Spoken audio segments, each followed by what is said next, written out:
Itu dia titipan Gunung Jerai. CEO kita ditapa. So Zaki Ana, jangan kata kawan tak sampai kawan dah sampai.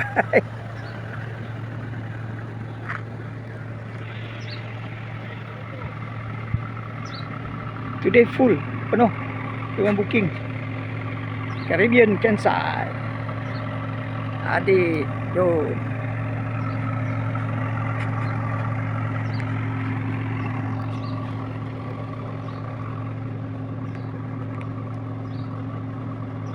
Gambar aku ada tak?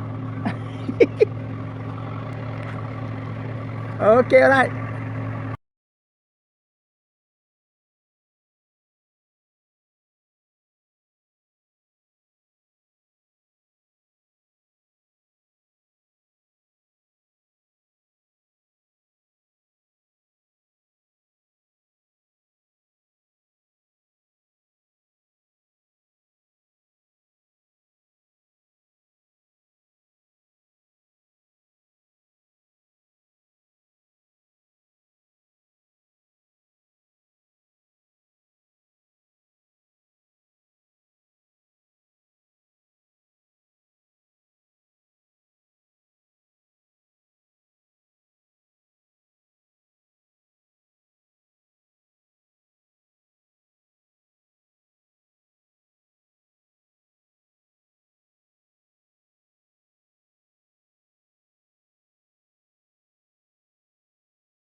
Okay, there you are. From Tommy. We're going out. See, capture sungai.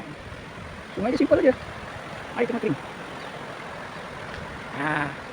Tapi itulah dia aliran dia. Lovely. So dia will be in that pond or that pond. Kita pasang payung, duduk bawah payung. Okay. Meanwhile, drone man tengah buat kerja.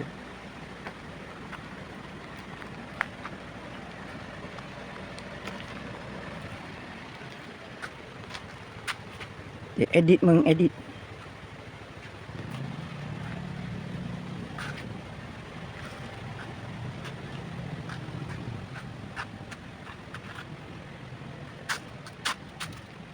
Ada kedai makan,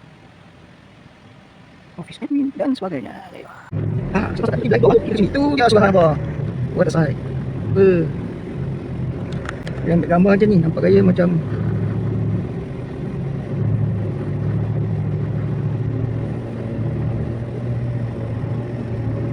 yo.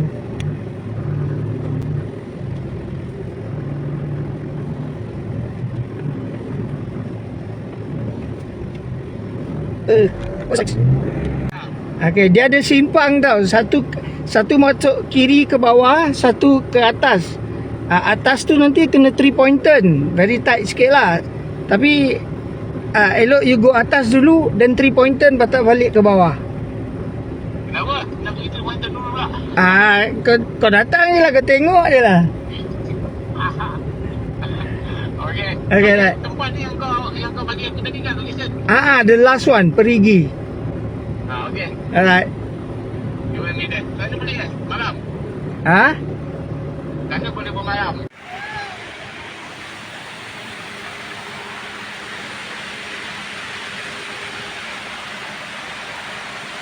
Yeah. Best tak best?